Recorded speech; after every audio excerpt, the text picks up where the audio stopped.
3 years ago, I built this mobile workbench for under $200 on YouTube. Over 1 million people have watched the video, 5,000 have downloaded the plans. I'll tell you what I do different and what I liked. It's all next on HomeProHero.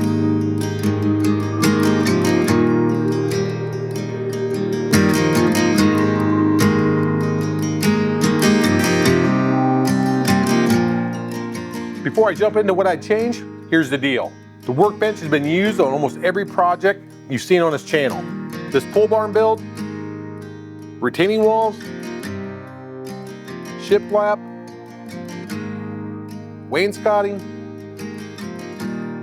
flower pots, benches,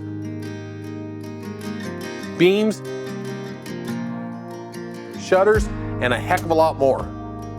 It's just not a good idea. This is 3 years of real use, real mistakes, and what actually holds up over time. If you're thinking about building one of these, this video will save you time, money, and probably a few headaches.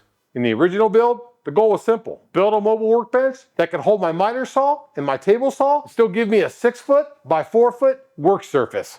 You can see here, I built the frame on a 2x4 and 2x6 lumber. Added some caster wheels so I could move it around inside my garage. Then I installed the drop-down miter saw and added the table saw to the end, which could have easily been a router table. And back then, 3 years ago, the whole thing cost $200. Today, I'm going to show you exactly what I would do differently, so if you build one, you can build it even better. This is what I've learned. The number one mistake I made on the mobile workbench is this MDF tabletop. People that left comments on the original video told me the same thing. At the time, it seemed like a perfect choice because it was cheap and really smooth. Cuts great too, just dusty. But honestly, it really doesn't need to be smooth. When you're building projects, cutting, sanding, drilling, doesn't matter if the top's smooth or not. The real problem with MDF though is moisture. It likes to bubble up the ends and swell up in certain areas of the tabletop. And the edges chip pretty easily too. If I build this mobile workbench again, I would definitely use a 3/4 inch plywood or maybe even a laminate top if I wanted a slick, nice clean look. Plus, honestly, I think it'd be a lot more stronger and last a lot longer. And here's the part nobody really talks about. Once MDF starts to fail, it doesn't just stop, it keeps getting worse. You can't really fix it, you have to replace it. Plywood on the other hand, you beat it up, sand it down, it's a totally different ballgame.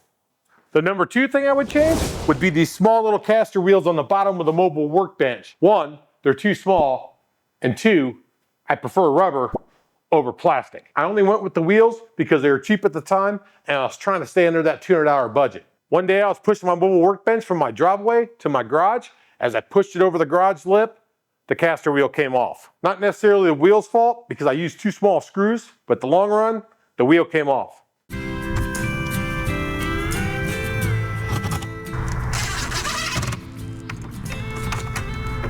I think that'll hold. Put the other ones on it. That's pretty firm. I don't see it pulling out. I think we're all right. So I would go with a bigger caster, and I use better hardware to mount them. Maybe add some additional blocking to help with the support too. The number three thing I would do, the drawers. At the time, I thought I needed the extra storage. Great idea, dead space on the workbench. Although they're nice, big, and bulky, and they fit the space perfect. But the one thing I realize is, those drawers aren't mobile, unless they're on the mobile workbench. Honestly, I've fallen in love with a real mobile pack out. StackTech from Tough Built, great stuff. I prefer this over anything built in because this is mobile not only in the shop, but also outside the shop. Big advantage. I wish I had the space right here to store things like this, things that are permanently gonna be in my shop almost all the time. A lot of the viewers that actually bought the bench and showed me pictures of their finished products have all kinds of storage ideas underneath here that don't involve a built-in drawer system. At the time, I thought built-in storage was an upgrade. Being able to grab your tools and take them anywhere, that's way more valuable than having everything locked in to one spot in a confined space. I did a video on the dust collection for the mobile workbench. Seriously? Dust collection on a mobile workbench? All next on HomeProHero. And I still love it today when it works.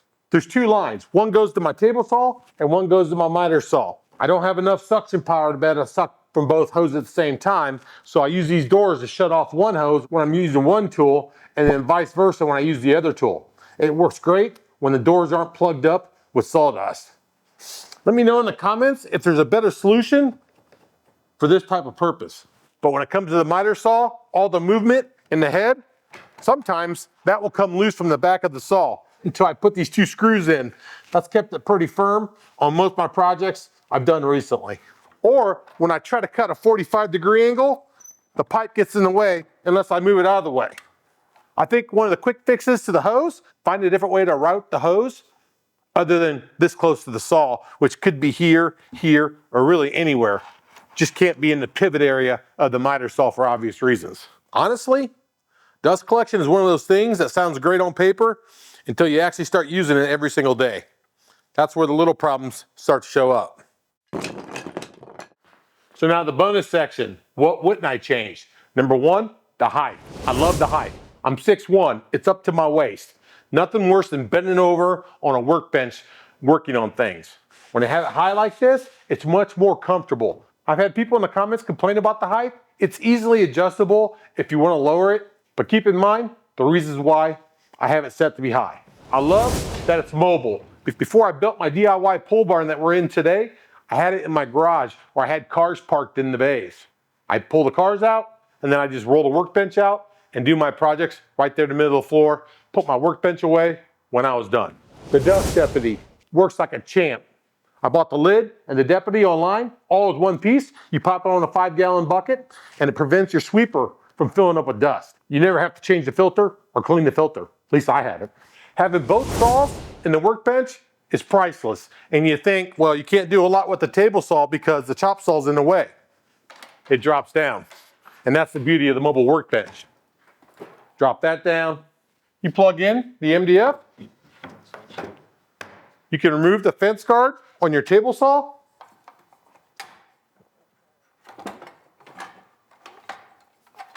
Then you have about a 6-foot long by 4-foot wide tabletop to work on projects waist high. See what I'm talking about? Yes. Did I miss anything? Would you change anything else? Would you tell me to add anything else? Drop your comments down below. Honestly thinking about a version 2 of the mobile workbench. We'll see. If you want to build a bench like this, download the free plans, or you can upgrade to my premium version of the plans. Totally up to you. Go watch the original build from start to finish so you can see exactly how it all goes together. I hope you liked the video. If you did, make sure you give me a thumbs up. Make sure you subscribe. Take care, and I'll see you next time.